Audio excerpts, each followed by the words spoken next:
Everybody, Chad Madden here with the Grow Your Practice podcast. And today is a huge honor for me to talk with our very special guest here, all the way from Madison, Wisconsin, Mr. Karl Dettmann. Karl is a wealth management advisor with Northwestern Mutual. He's one of the top financial advisors in the entire country. We'll get into that here in a little bit, but he's one of my favorite people to talk to. As we go throughout this episode, you'll learn why. So welcome to the call here, Karl. Thanks for being here. It's great to be here. So always happy every time we get a chance to connect up and a chance we get to talk. So awesome, man. So the one thing that I really admire about you and your story is before you were in financial and wealth management, you actually lived as a very successful entrepreneur, right? So entrepreneurial all your life. Yep. And I know also that you have a very fascinating origin story, how you got started within the entrepreneurship. So if you could you go into that a little bit and just share that with everybody, what life was like with 14-year-old Karl Dettmann? Yeah, absolutely.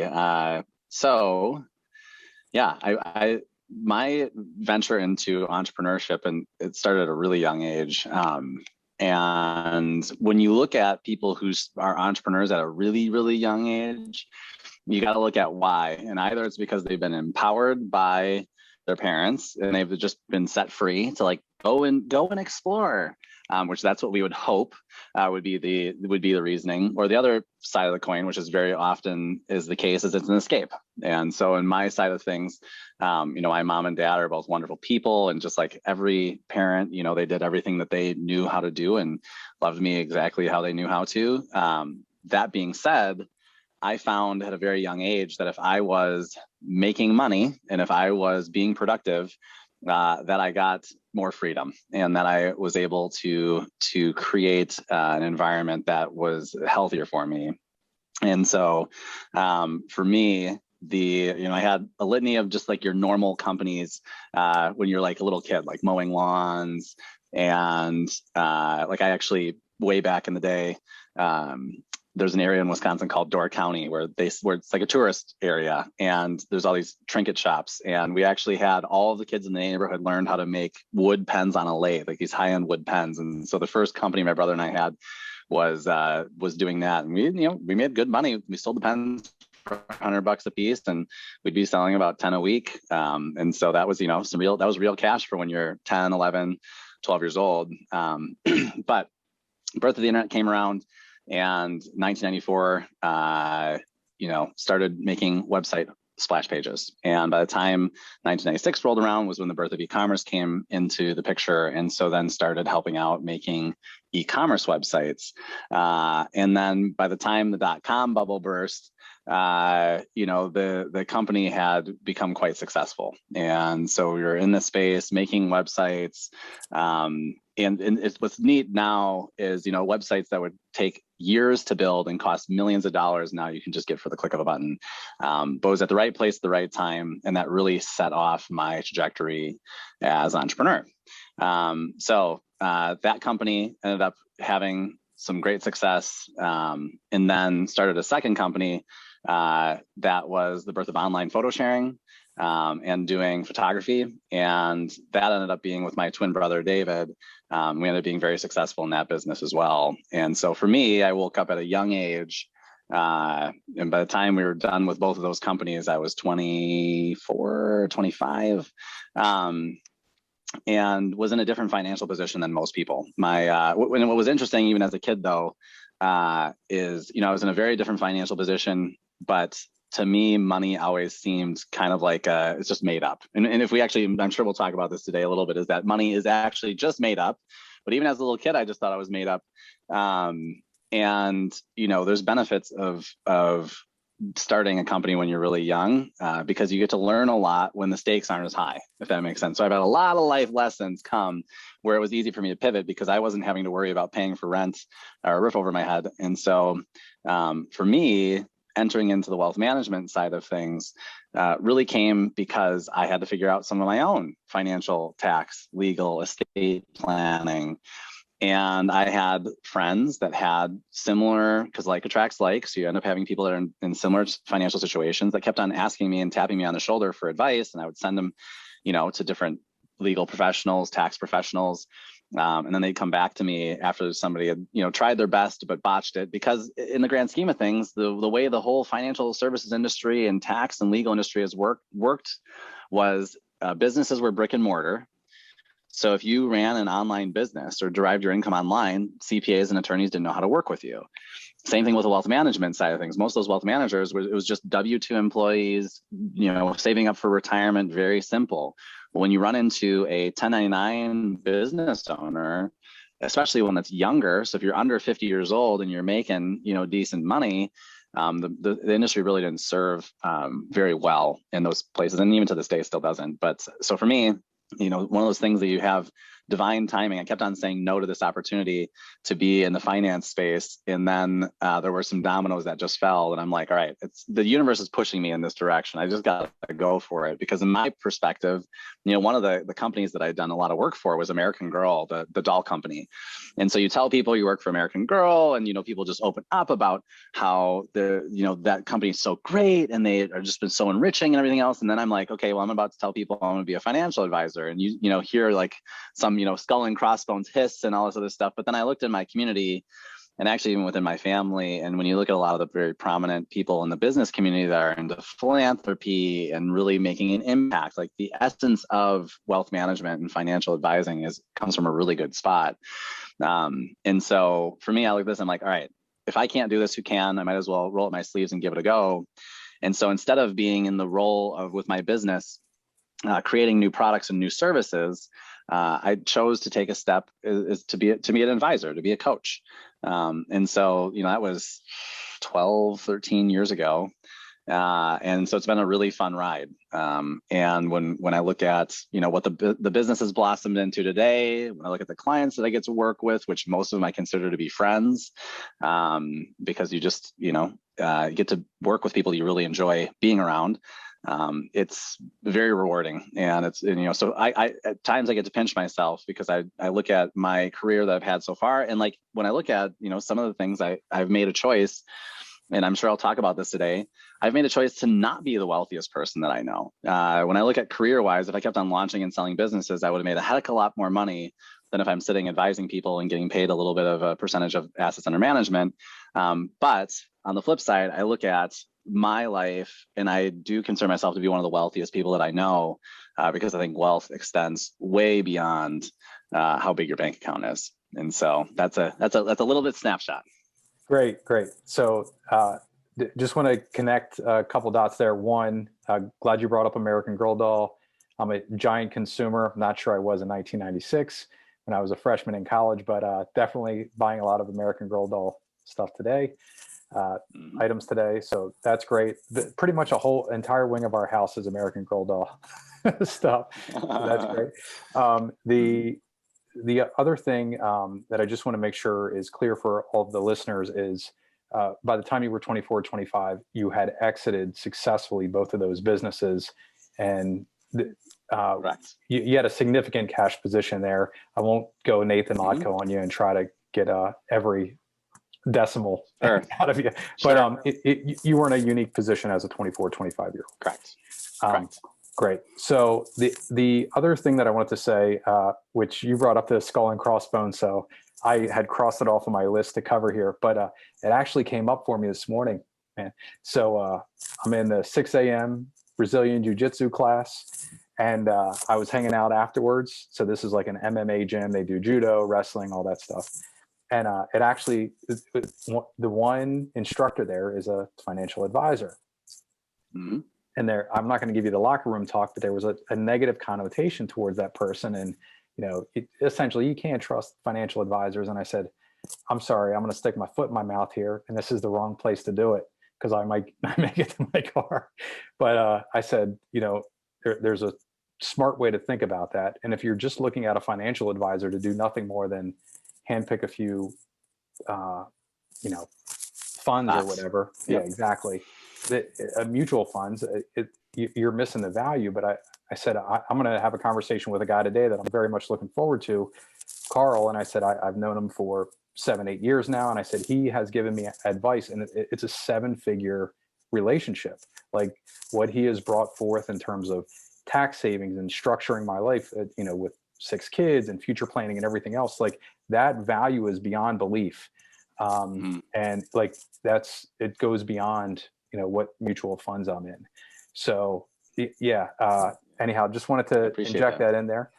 You're very welcome. Also, do we need to say a disclaimer because I'm about to ask you some financial questions? Sure. I mean, I'll give you, I would have added this in here anyways. I'm not going to give specific recommendations, but I can give ideas. And obviously, so I'm a fiduciary, but like this is not specific financial advice or tax advice. So when you look at any of the type of steps, if you're going to implement anything, call up your CPA, call up your attorney, call up your financial advisor.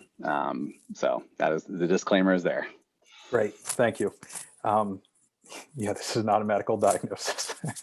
Great. That's what we have to say all the time in healthcare professions. So number one is current state of the economy. I'm wondering if you can talk about that. It's been a wild ride the last 18 months. We got Bitcoin and crypto and that whole rush, and real estate prices going crazy, but it's only some segments of the market. Obviously Dow's at an all-time record high. Can you make sense of it all? Just give us like some idea of what's going on here. Yeah, I mean, so the answer is I'll give you my 2 cents on this, because if you zoom back far enough, and we can understand that our reality is literally based on what people believe. I mean, like everything in our world is based on what we just consensusly believe. Then it can all make sense, because the question would be is how can the Dow be at an all-time high? How can everything else when we're in the middle of a pandemic? How can, the government be sustainable when we look at having all these people that are literally, there's a huge labor shortage in the United States right now. And it's not because the people don't exist. It's because based on unemployment benefits and the bonus benefit, it actually makes more sense for people to actually not work. And this gives us a taste of where we're headed as a society. But, I think that when we look at in general, we'll talk about, we'll pick apart a couple different pieces and we'll dive into it. And let me ask this, how long do you want me to answer this question? You want me to go for 2 minutes, 5 minutes, 10 minutes? 5 to 10 is great. Sounds good. So first we'll talk about the stock market. And when we look at the stock market, and everybody says that we're due for a reset, we're due for a depression. It's coming, it's imminent. During the Great Depression in the 1920s, how well the market did mattered. Meaning it was like during the Great Depression, your neighbor died because of starvation, because they didn't have enough food, because there wasn't enough food to go around. The world we live in today is a vastly different world where literally the market is a game. And does it have implications and does it matter? The answer is yes, it does. But by and large, for most people, whether the market's up or the market's down, does that mean whether they're going to have a roof over their head, or does that mean whether they're going to have food in their belly? The answer is no. And so when we look at also up until about the 1980s to 90s, the market reflected where our current economy was. I think that's something really important that most people don't realize is that, so if the economy was sucky, that meant the market was sucky. When we look at what happened in the 90s, and there used to be these Bloomberg terminals that stockbrokers would pay $15,000 a month for a subscription to this Bloomberg terminal, because it would give you information just a second before the general public would get it. And so what happened was the market started to play from ahead. So if you wanted to get from ahead, and for a long time in the 90s and the 2000s, there was this thing of, can I get information faster? Well, now getting information faster is pretty ubiquitous. And so in general, the market and what happens in the market is actually a reflection of what is viewed in the future. So an example would be when we look at what happened with the market over the last year and a half. When COVID hit, the market went down. If you remember, anybody who's listening out here remembers, but it was down for a whole 3 months. Well, what happened in those 3 months? So at the end of 3 months, even though the news and the media coverage was just like, we're just getting started, we're just rolling into this pandemic is going to suck. When you looked at the actual reports, well, it wasn't that 2% of people were dying from COVID. It was that 0.2% of people were dying from COVID. And I think the market is out. The market is, in my eyes, it cuts through some of the BS that the news might portray to you as to how good or bad our future outlook of the world is. And so at this point in time, it's predicting a couple of years down the road, once it saw that, guess what? Not everybody's dying from COVID. Yes, this is going to kind of suck a little bit, but the market popped right back up. So people may not feel like we had a recession or a depression, But my prediction in the future is that recessions and depressions, they're going to have to change what the definition is, because it's not going to be a 2-year, 3-year down market. It's going to be a 3-month, 6-month down market, unless we face something that literally is going to suck for years to come. So when we look at the market, it makes sense that the market recovered, because it's not looking at the current state of the economy, which the economy is actually doing pretty well. It's actually looking down the line in the future. And when we look at the future outlook of the economy, it's strong. And we look at this, we've got labor shortage issues, we've got supply chain issues. When we do look at concerns, and like when I have conversations with my clients about what we should be concerned about, the real deal we should be concerned about is inflation. And it's not going to be like World War II Berlin type inflation, where effectively your money's useless and you just should burn it for heating. But when we look at, it's been a really long time since we've had a healthy inflation rate. It's been a really long time. And so it's coming and it's here, and we already see that being reflected. The government's now starting to recognize the fact that inflation is here. But the reason why understanding that inflation is a real risk is if the market stays flat for 3 years in a row, but inflation keeps ticking on, that means it's technically a down market, even though we won't call it a down market, if that makes sense, because you're losing purchasing power because your assets aren't keeping pace. Like one of the things we've seen this year is that the market's up and it's done really well. I think that's largely due to inflation, and that'll be for the next couple of years, is that we're going to be continuing to see inflation. That being said, if I can give like suggestions for people, cash is a bad place to be during an inflationary period. Having equities and having real estate holdings are really good places to be during inflationary times. When we look at to transition into the crypto space, because like crypto is here and crypto is here to stay. And if that wasn't any, if we haven't, it's amazing though, because I talk to clients all day long about just their crypto space, what they should be doing. And you have both ends of the spectrum. You have one end of the spectrum that thinks that crypto is going to, the United States government's going to make crypto illegal. Which, bear in mind, just so you know, like that the United States government has that ability to do that. And if we want to talk about why that is, we can. I don't think it's that material. But the point being is there's one extreme that says the United States makes crypto illegal, and if they make it illegal, most people will not elect to have that as a part of their portfolio. The other end of the extreme is that crypto is going to overthrow centralized banking and overthrow our economies, because we need accountability, and that crypto is the only true currency. What I look at is like this, and so we look at monetary policy, and people look at it and say the monetary policy doesn't make sense. Like the fact that, Chad, you and I can go and get a mortgage, a 30-year mortgage at 3% and be able to write off some of the interest expense on our taxes is kind of crazy. If we didn't have messed up monetary policies, there's no way mortgages would be that low. So when we look at the cars we drive, the nice cars we drive, the skyscrapers in all of the cities, the roads that we drive on that are being funded by debt, low interest rate mortgages, all of those things exist based on messed up monetary policies. If it wasn't for those messed up monetary policies, we would not be nearly as comfortable as we are today as a world and as a society. Because, and this is something I think if I were going to have people learn anything about money today, this would be it. All money is energy. That's it. Money moves things. And it's actually not even real. The only reason it's real is because we believe it's real. And so when we look at crypto in general, though, it serves a vital role because it is a asset class that can't be messed with by the government or messed very much.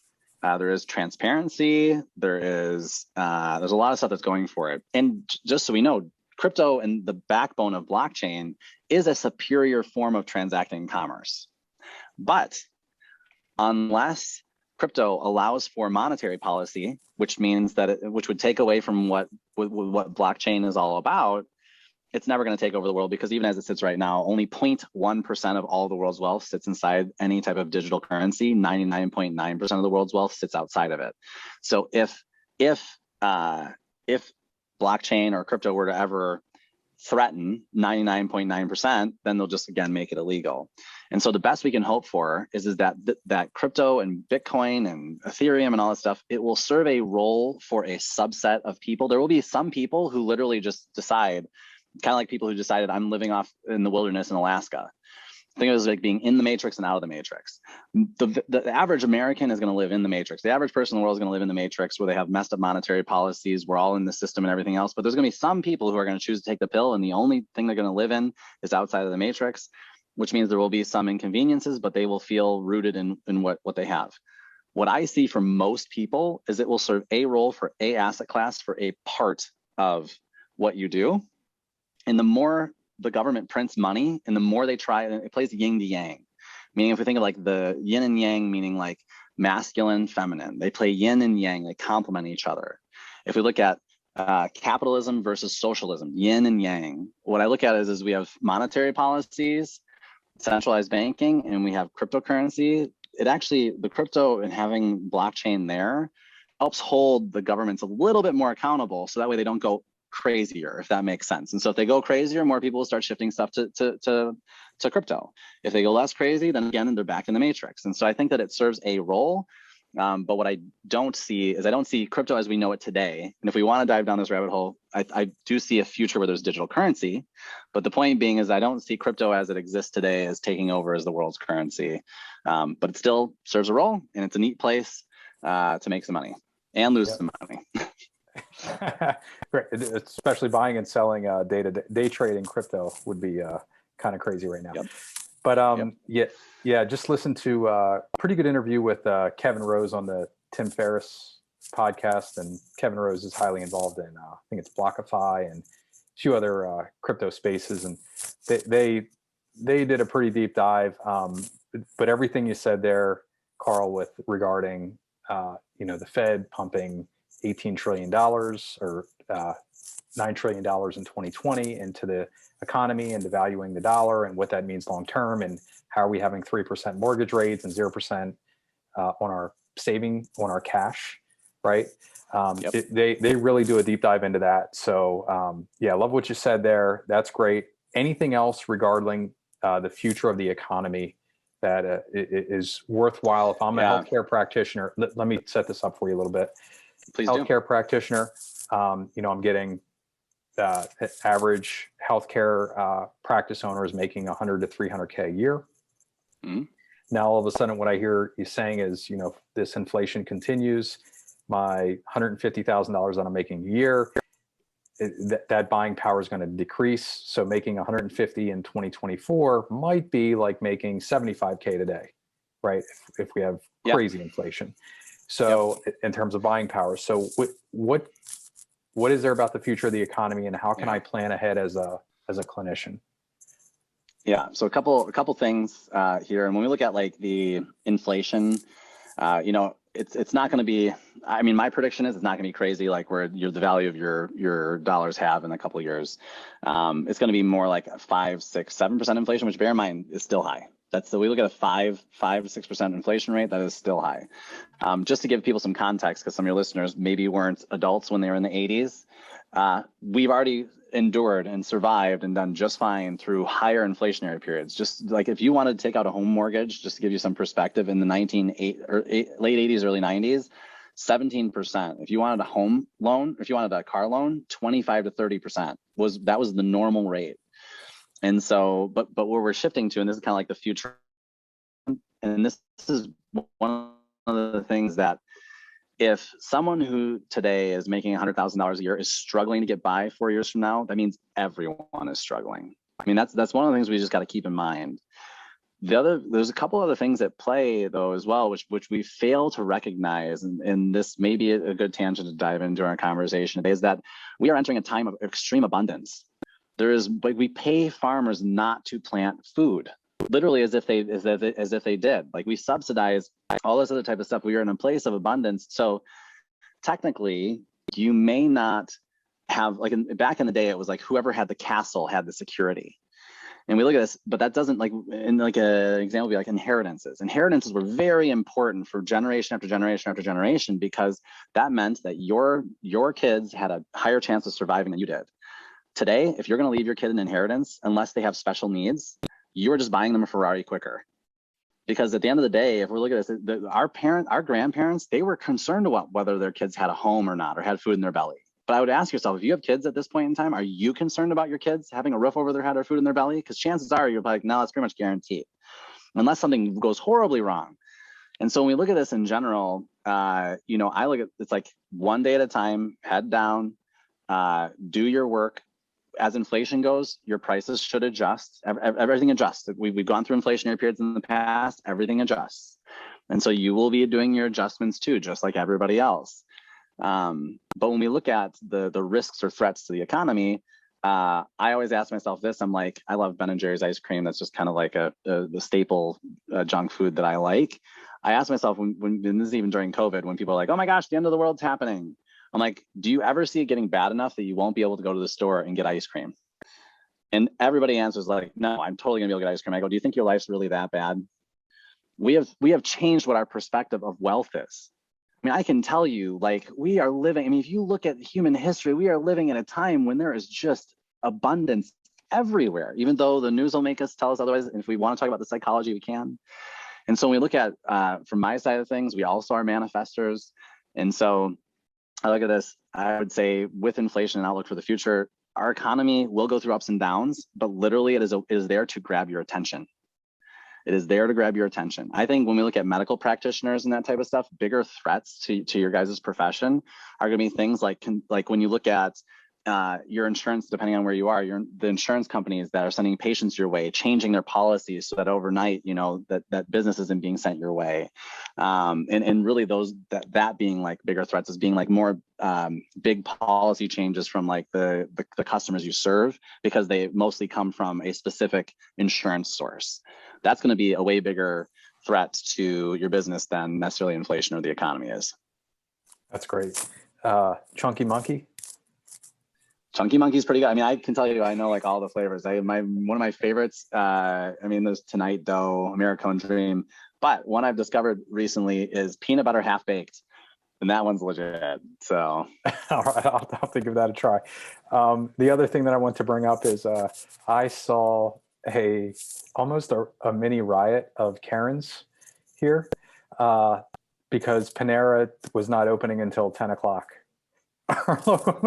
Because of the worker shortage, they couldn't open until 10. So it was unreal just to watch that. And I was like, oh, is this really a problem? You can go to, there's like 800 other places you can go to eat at right now. Yeah. But that also shows where we are as a people. Like, we just look at this and it's just like, you know, if we could all give ourselves a little grace and a little kindness, that the fact that people are getting hell-bent about the fact they can't go to Panera at 10 a.m. in the morning, you know, our grandparents would just, if they saw this, they would just walk up to everybody and they'd probably tell them off, being like, oh, you know, I had to walk uphill both ways to school and, you know, without shoes. But yeah, it is where we are. Brutal. And hopefully I didn't offend anybody by mentioning Karen, but I think we all understand what that means. Next thing that I want to talk about here, the third big point is, I know, and you mentioned this earlier, in the intro, but your take on, you know, one of the things you said was like, you could easily be, you know, have the most money of any person, you know, and just build and sell businesses, but you kind of have developed a new definition of wealth. And I'd love for you to dive into exactly what that means. Yeah, I'd love to share. To me, it was, you know, there was a point in my life and this taught me a lot. But I used to work every waking moment of every day because I wanted to. It was a choice. Now, bear in mind, it was default mode. I didn't really have any other options. And so I had to actually work to wake up to the fact that there was things like that. But I was good at the work I was doing. It was yielding, in society's eyes, you know, positive results. My bank account was growing.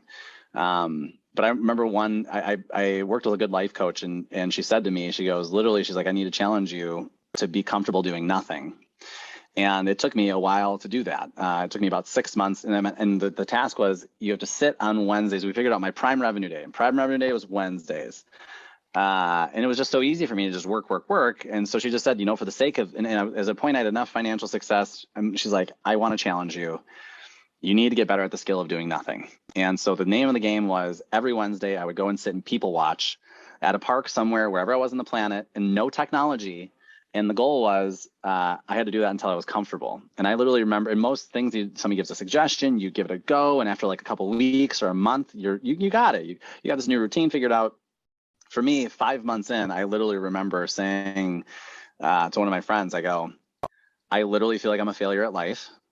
And bear in mind, this is just because I was taking one day off, and this just was showing me things about myself. It had nothing to do with anybody else. But I'm like, I'm a failure at life. My business is going to fail and everything else. Yet I go to my CFO, and our P&Ls are better than ever.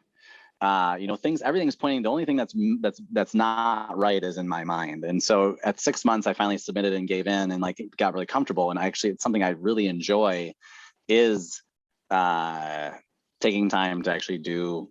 In my eyes, it's not nothing. It's actually lots of things. It's just, but not having to work, not even be so focused on always building. And that year, it hit me when New Year's rolled around, because my net worth had actually gone down that year. And I'm sitting here reflecting back, and I'm like, how do I feel about the fact that my net worth went down? And I'm like, oddly enough, I feel like this is the wealthiest year I've ever had in my life. And it hit me that there's 1,000 types of bank accounts that exist on this planet. Only one has money in it. The other 999 are the energetic interactions we have with other people, the impact that I get to make in every day, whether it be with my family or my friends or the community. And this also means like, and how much joy do I experience? And so when I look back at that year, that was a turning point for me to really lean into that wealth. It's like the question is you may be wealthy, but are you rich in life? And I think that there's so much value, because things that can make us feel wealthy or rich it's literally all up in our head. And that's a quest I've been on for 5 years, of really diving into much deeper of what does wealth mean for me, and then helping other people figure out what is really wealth and what does being wealthy mean for you. Cool. So follow up to that, you talked about, the interactions you're having with others, the impact that you're having in the community and other people's lives, the relationships that you're building, the experiences that you're having. What were some of the changes that you made as a professional after you had your 6-month awakening there? Yeah. Yep. It's great. So one of the things because for me, you can always strive for more, right? We can always strive for more. We can always strive for more money and that type of stuff. So I looked at this and I said, one of the things I did is I put myself on an allowance. And so for me, it was one of those things that, so I put myself on a big adult allowance, and this was the amount of money I had to spend on an annual basis, and I got to just choose how I wanted to spend it. This number I will share, because it's not even, to me, I like this. I have a vineyard that I live on in Wisconsin, and every single year, and I feel fortunate that I have the ability to do this, I earmark $250,000 that is there for the vineyard to be able to run and manage, to feed the alpacas and all this stuff. And this property becomes a place that becomes a gift to my friends and to the community to be able to use. Personally, I have an adult allowance of $250,000, and this pays for all of the travel, business involvements I want to be in, business groups I want to be in, all that type of stuff. And so for me, and anything I make above that, literally, almost all of it gets given to charity. And so for me, if I wanted to make more money, if I wanted to make $1 million, $2 million a year, if I wanted to do that, that meant it was going to charity. I had my allowance, I was going to live off of it. And so for me, what that meant is that I had to focus on, if I was going to lean into my own wealth, I wasn't just going to solve the problems with money, because oftentimes as business owners, because we look at this and it's like, oh, I can solve this problem with a check for $10,000. I can solve this problem with a check for $50,000. You get caught in this loop where eventually your lifestyle takes so much to maintain, because you're just solving all your problems with money, and then you just work more, but then you miss out on your kids' soccer games. You miss out on having a more deep and fulfilling, enriching relationship with your spouse. Big thing, and I think this is, like, for me, been a huge focus of mine over the last couple of years, is white Europeans especially have lost their way in essence of tribe. If I don't like you, I just don't spend time around you. So when we look at this, there's two cultures that still have an aspect of tribe, and it is the Hispanic world as well as the Jewish world. Those are the two different subgroups of people that still have an essence of tribe. And so, but our human psyche, it's so important. When we want to talk to the wealthiest people, and when I say wealthy, it means like rich in life people, chances are they have a very deep and fulfilling tribe. And that is something that really, I feel like, has been a very lost art. And so for me, I was looking at, like, an example would be on my calendar. If I worked with clients whom I looked at, if the second I saw their name on the calendar, I was like, oh, that was like, meaning I wasn't excited about it. That meant that I needed to have a courageous conversation with that person to say, we either need to shift our relationship so it gets to a place where we both are excited for it, or it makes sense for us to go in our separate directions. And I would say probably 60 to 70% of the time, people went their separate directions, but 30 to 40% of the time, they would up-level, be like, oh, thank you for giving me this feedback of what's working for you, what's not working for you. But because I had put myself on that allowance, right? So I put myself on the allowance, I knew that how much money I needed to make sure I was okay. So I gave myself the freedom to make those shifts and make those changes, to, you know, where I am today, where I look at my routine that I have on a daily basis, and the routine I have aligns with what I do for a living, because I'm here experimenting, trying things out. Like I'm sitting in my RV right now, that I travel around during the winter to go visit friends and clients and have experiences and community and tribe. Well, I'm not 80 years old. I'm not waiting until I'm retired and until I'm 65 to have the tour bus RV to drive around. I'm giving a chance to do it now so I can learn. So when my clients get to that point in life, then they can ask me, you know, hey, I want to, hey, I thought about getting an RV. What are your thoughts? I'm like, well, actually, I did that for 5-10 years. And so it helps me stay in a state of flow where I get to experiment and try new things that I feel like is important to me, and likelihood is going to be important for other people I know to be trying in the future as well. Great. I know you work with a lot of healthcare practitioners within your client base. Is there like one baby step that, so the average practitioner owner, you know, is working that 60 to 75 hour week. They're still treating in the clinic 40 to 50 hours a week. We are time starved with family and flexibility, and don't have time to, you know, sit in a sauna and meditate all day, or we're dreaming about the RV trip. Is there one baby step that you help clients with most often? Yeah, that's a great question. And my guess is I'll give you can I give you more than one baby step? Yeah. Okay. Because conversely, in the financial advising realm, I mean, same deal. You're in a services business, and people can feel like they're a slave to the work. So a couple things. One is up leveling your ability to delegate and manage. Most of us who are entrepreneurs are really not good at managing in general. And this can be we could have a whole podcast on just how to up level your management skills. But this means, how can I delegate tasks? And how can and like oftentimes when we delegate stuff, we're just so tired of it. So like I hire somebody to help me, and then I just like hands off the wheel. I'm like, oh, you got this now. And then 2 months later we come back and you know, they've blown the marketing budget. Things aren't working the way we want it to. And then we come back in, riding back in. And it just like, so in general, people's ability to be really good managers is one of the best things that we possibly can do. So that is one example. Can you still hear me, Chad? It looks like my signal may be dying out. I can hear you just fine. Yes. Sounds good. All right, cool. So management and delegation is super duper important. Because when you think about this, when you have hands-on patients, there's only so much you can charge per hour, period. So when we look at moving outside of that, and if we can hire somebody to do $50 an hour work, $100 an hour work, so I can sit on the stuff that's giving me $500 an hour work, that's a step in the right direction. So when we look at this, time is the biggest piece to be a guardian of. And the other thing too, which I look at this, is treating yourself like a high performance athlete.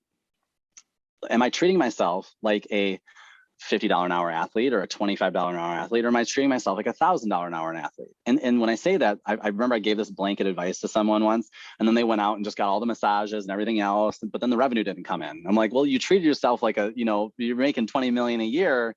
But I was like, but you're not. I'm like, you need to do these things to be more successful, not because you're successful. You need to do these things like, what would a $1,000 an hour business owner do? They're not going to be responding to too many emails. They're just not. But you look at this, and if I were going to look at one piece of management advice I would give to someone, it is this thing of inspect what you expect. So when you delegate and hand off a task, oftentimes, because as an entrepreneur, we just had to figure it out. You just have to figure it out. You have to figure out your marketing system. You just have to figure out all this type of stuff. Instead, we don't want to put those beliefs on other people where they're just supposed to figure it out. If my employees are supposed to be an extension of me, an extension of the vision. So like an example would be my assistant, Amber. She responds to almost every single email I have. I don't even have, I maybe respond to 4 or 5 emails a month, and that's it.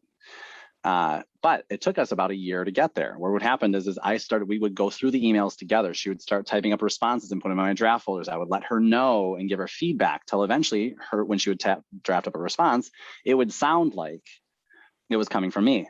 And now we've been doing this for 10 years. Now it's like clockwork. And so it's these little baby steps where it's like, in like one of the I have like rules of engagement on my team. Rule number 2 is make Karl obsolete. I mean, think about that. If you told your employees, were like, their role in life is to make you obsolete. I want to hire. The other thing too, when we look at hiring, and this will be the last piece I'll give, and then because I just keep going on this forever, is oftentimes when we hire, we want to be the top dog. I can tell you, I love hiring people that scare me in a good way of what they're capable of, meaning that they're very capable, very amazing at what they do. Because I can tell you there are things in the business every once in a while now that I get my hands into, and usually get my hand slapped because I just screwed it up, because they're just so good at what they do. And so, but I think it's like, why do I have to be the top dog? And so, rule number 2 on my team is make Karl obsolete. And if you can get your staff and employees behind that, it's not a bad place to be. Love it. I want to dive into expense like an athlete a little more. Can you give one or like a few examples? I know how I processed it, but how can I do that? Where can I start in terms of doing that? Yeah. So when we think about like how we show up on a daily basis, so then like you said, well, I don't have the freedom to meditate and all that type of stuff on for 2 hours, which most of us don't. But when I look at again, treating myself as a high valued athlete, and if we think about like what types of food are good for your body, but also will make you feel good. It's like, what can I do to make myself a better performing athlete? How should I move my body? What workouts should I get in? What clothes should I wear? What allows me to feel? I can tell you, it was surprising to me how when I got clothes that I enjoyed being in, they really felt genuine to me, how it allowed me to just shine a little bit brighter. And so when it comes down to is those choices that you make on a daily basis. Now I'll give you an example of like a high performance athlete. If you're a super high performance athlete, do you think that a high performance athlete, unless they choose to and like to, they're picking up the dog poop in their backyard? Probably not. Or mowing their lawn, unless they like doing those things. Like most people's existence in life is work at work, and then work when you get home, and then hope to sleep. Hope to get good sleep so you can hit the repeat button again. It has to do with what things can we do to, and I'm sure some of your listeners have heard of this. There's working on your business and there's working in your business. We want to be working on our business all the time, but most people are just stuck working in their business all the time. We're just in the day in and day out tasks all day long. And so if you're a high performance athlete, so what can we do to get some stuff off your plate so that way you can actually step up to working on your business, not always being in it. But I don't know if that makes any sense, or if you want me to dive in with more clarification, but it goes 1,000 different ways with treating yourself like a high performance athlete. Yeah, it's great. So I know the thing that really resonated with me and what seems to be the big point is, we have things that are $10, $20 an hour activities, right? Maybe 50 or 100 if we're talking about treating, and then we have $1,000 activities, $1,000 an hour activities. So the more time that we can spend there and become more competent in, like you said, up leveling our personnel management, team building skill set, the more valuable we are in life. If there is something like I don't mind taking care of the animals. We do have, I took your advice and got alpacas as well. We have the mini donkeys, the horse. I don't mind taking care of the animals at all. But there are other things that, like mowing the paddocks. We hire that out. There's we have help at home in terms of taking care of the 6 kids and all the housework and everything else, and hiring that out so that I can really lead a wealthier life, like you're talking about, spending more time doing what I actually want to do and going to the gym in the morning, so I have time to do that and I don't have to be at the office at 7, things along those lines. But makes a ton of sense. I have one more comment. On this, because I think it's like we look at oftentimes whenever I help coach people through doing some of this up leveling, this thing of guilt and shame of like, well, who am I to deserve this? Who am I to deserve offloading some of this stuff? And that, that goes, but oftentimes my response looks at this as, what lesson do you want to teach your kids? What do you want to show your kids? Do you want to show your kids that life is working and then getting home and working and always being stuck with what the way, because we talk about how life should be. But you look at this, kids in general, they're not looking at what they see, they're not looking at what they hear, they're looking at what they see. And so for me, I look at this, I'm just like, and if you can't figure it out, you're just passing. This is like a new thought for me. And this came from like some intergenerational trauma reading I've been doing. But it's like, if you're not willing to do the work, then pick out which of your kids, which one is going to do the work. Because if you don't do the work, you're passing it right along to your kids. So if you don't teach it, so if I can't think, and for me, I look at this, I'm like, because, you know, and I grew up in the Midwest. The Midwest is like this thing of pretty much bleeding hearts and, you know, like very much give the shirt off your back, which is great. But it's learning, and like, you don't want to offend anybody, right? So we don't want to offend anybody. Like, I wouldn't want to offend someone with the fact that I have a housekeeper, right? You know, because that, you know, who am I? Because I mean, who are you that you're so highfalutin you have a housekeeper? But I guess I say, someone's got to do that internal work.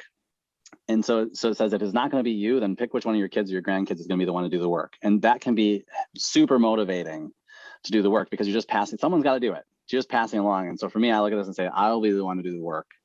I will help other people do the work, so that we can actually sit here and realize. And for me, I've changed things around. When I have a housekeeper, I have someone help, I'm actually employing someone to do what they want to do that hopefully helps their family. So instead of me being selfish, it's interesting how we can unwind and we can rework these things to help create a world that's quite beautiful.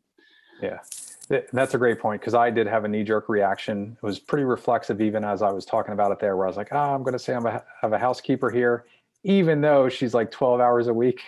But it just portrays this like Richie Rich persona that we have here in Pennsylvania as well. And never want to come across like that, but it's a huge help for my wife and I with meals, and really allows us to spend more time with the kids. So really appreciate that. I know you have a lot going on in life, what you're doing now. You shared the RV tours and the Dettmann cruiser there. And what else is going on with the vineyard? Any new animals or any new activities, anything like that? Yeah, well, so for me, like I you know, a really big piece for me has been this essence around tribe and community. And I do see that there's going to be more traction behind that over the next decade, for people to be able to have tribe and community. And so with that, having a place where people can come to stay and visit and have different experiences and that type of stuff is pretty awesome. And so for me, I look at what is going to inspire people. I also think that art. So like this, I mean, 5 years ago, if I would have been like, would I be a patron of the arts? The answer would have been like, heck no. Because like, what, I mean, art, but I can tell you, when we get to our highest form, when our needs are met, and we're sitting here, and like we look at this, like, you know, chat with like your son, for instance, the fact that he, you know, works and produces music, that is a form of art. And when you look at, or is it film or music? It was one of the two, right? Music. Yeah, you're right. Yeah, music. Yep.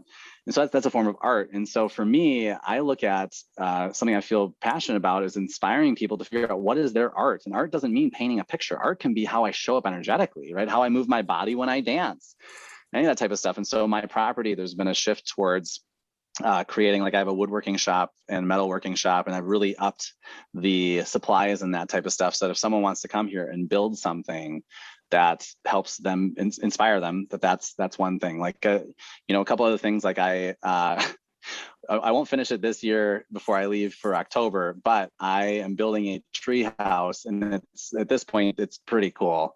But it's in the middle of my woods, and there's a zip line to get to it. So you zip line to get to this tree house. In the tree house, when it's all said and done, I'm still going to work out some kinks on it, but the vision is that literally it's going to be all plexiglass. So you can literally feel like you're inside and outside at all times. But like that's a place where that people can come and stay and feel inspired, because it's all this stuff. Like if we want to do these things, it's just one step at a time to be able to build stuff. And so for me, and like the last piece I'm doing is I'm putting a pond in to swim. And so for me, that's just a fun thing for us to be able to experience and for people to come. Because at the end of the day, I want to create a place that people can come and be inspired by, and how they can, what they can do in their own life, whatever that passion is for them. It doesn't have to be a land. It doesn't have to be a tree house or a pond. It could be literally how they want to just show up as a human being every single day. You know, it could be the fact that they like to go hiking in national parks, and that's their thing. But I think it's there. So yeah, doing stuff to hopefully inspire people to figure out what their own form of artwork is. That's great, man. Just a quick aside, you swam in college, correct?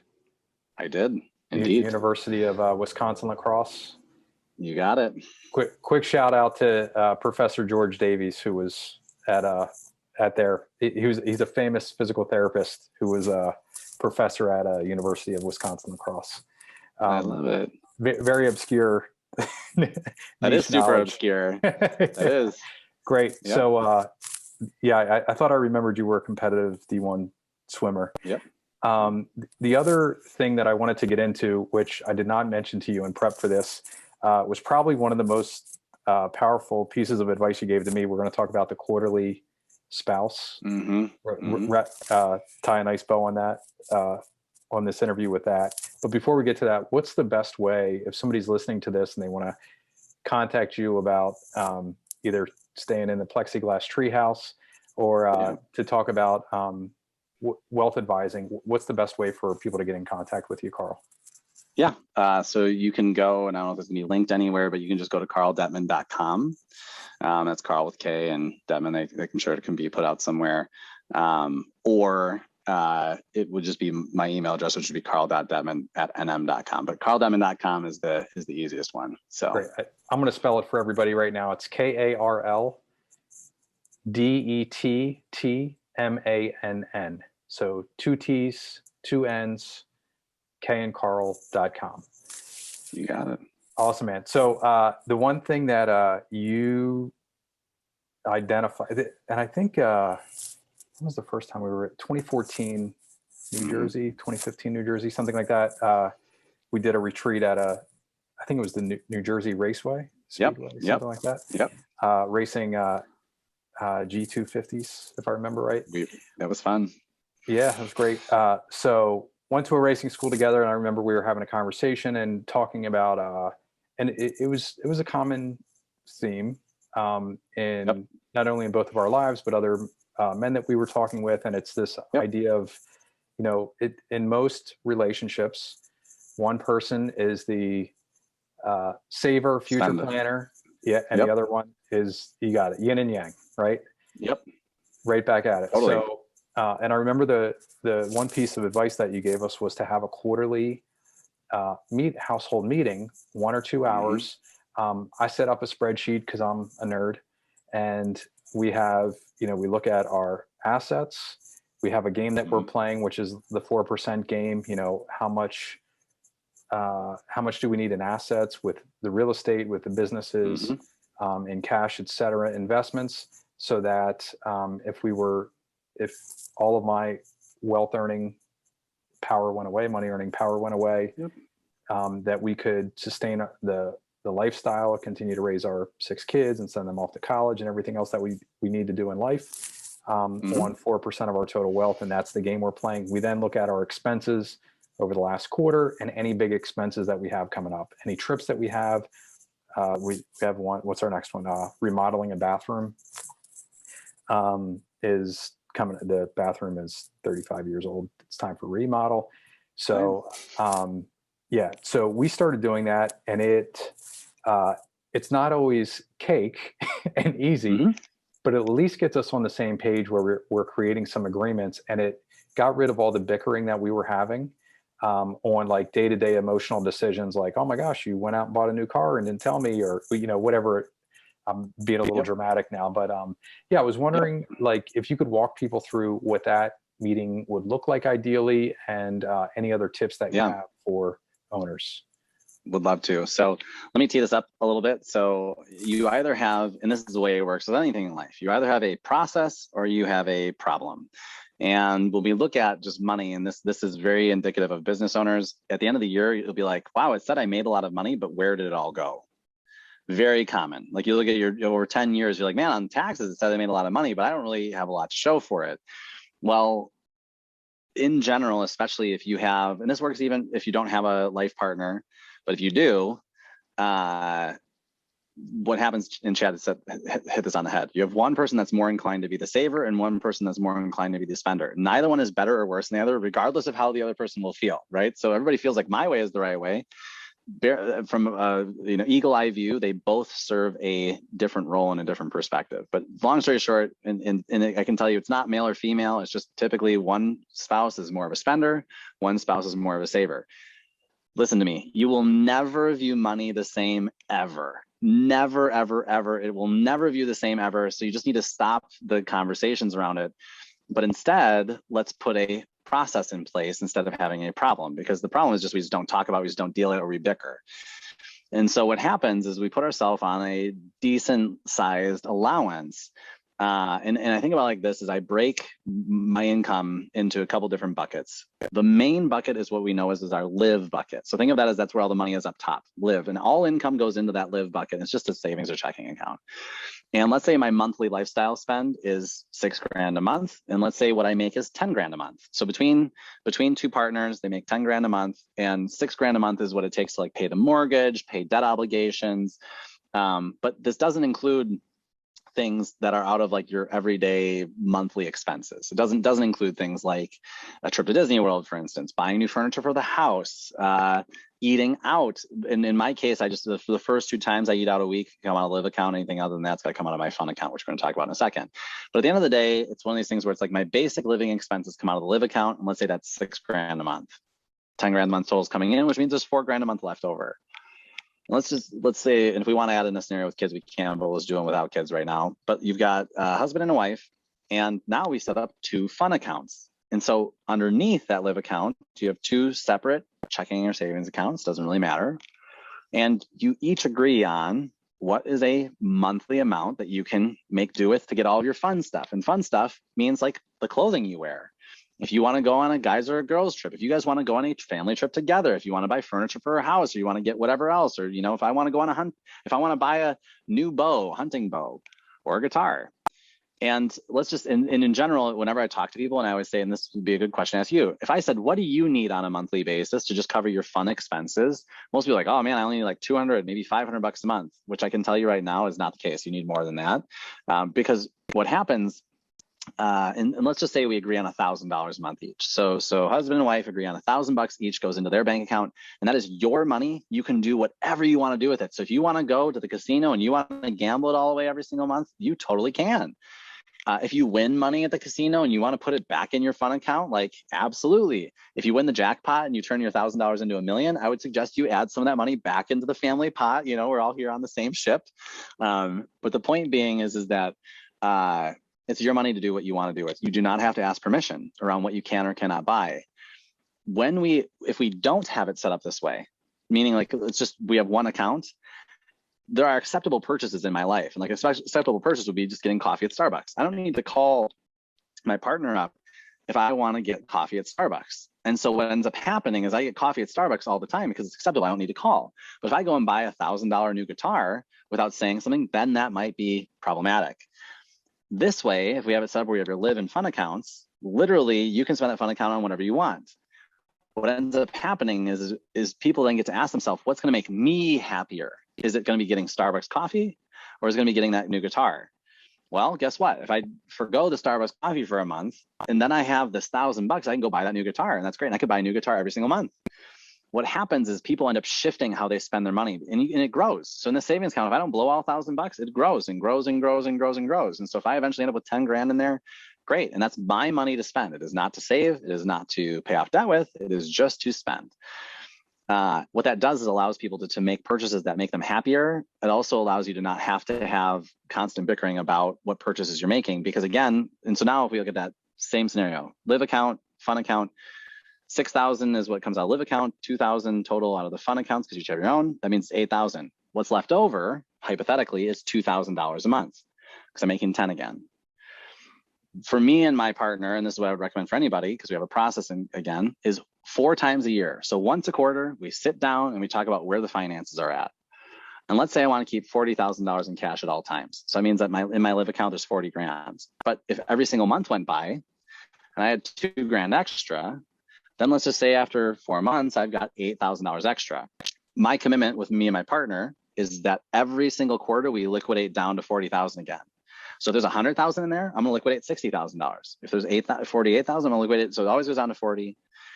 And then there's only 3 things you can do with that money. You can either spend it, meaning, hey, I wanna go to Africa. We're gonna spend that money. I can save it. Hey, we're gonna put that money into our Roth IRAs and save it for retirement. Or I can pay off debt with it. Oh yeah, we have car mortgage, we have 20,000 left, and we just want to pay off the car loan. Great, we pay off the car loan.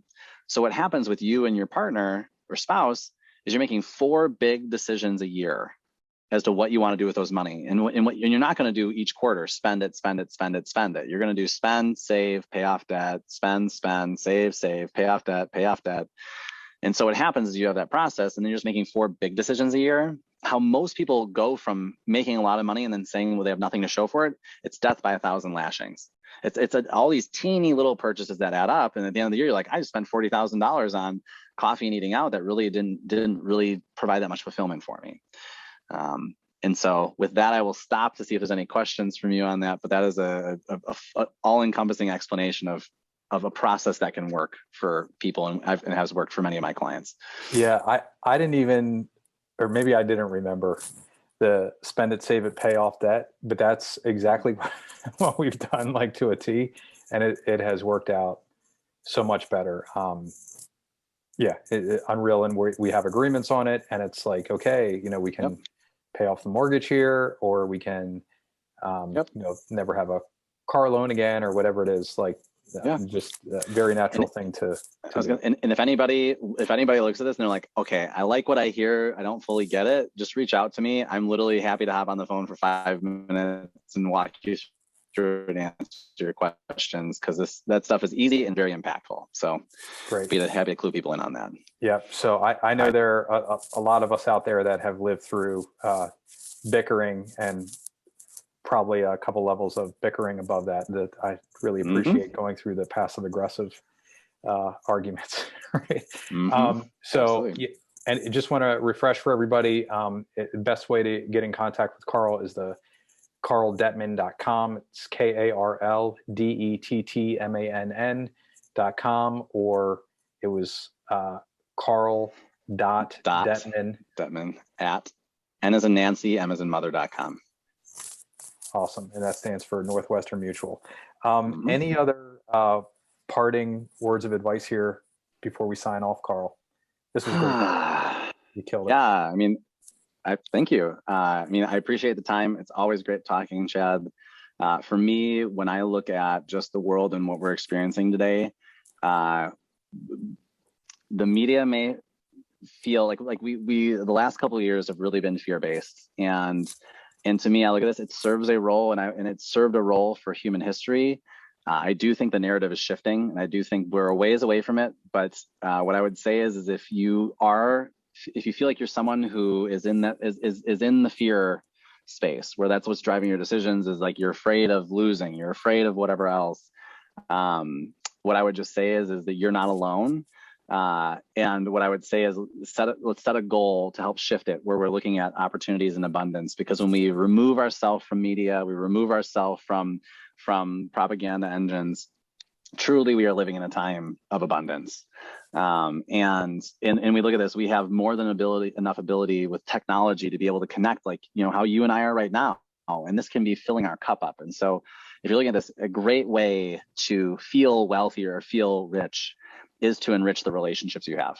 That's one of the easiest things I found to be able to feel like you have a sense of belonging, and everything else is to allow yourself to pour into people you love and adore, and allow people that love and adore you to pour into you. So that would be my leaving message.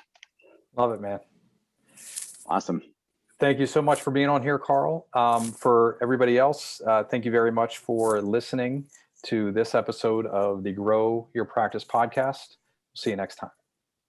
Remember to visit getbreakthrough.com to access our free resource library designed specifically for private practice growth. While you're there, make sure you register for a complimentary growth assessment to learn about potential opportunities for growth in your local market. Again, thank you for tuning into the Grow Your Practice podcast and supporting our mission to help people in pain get back to normal naturally.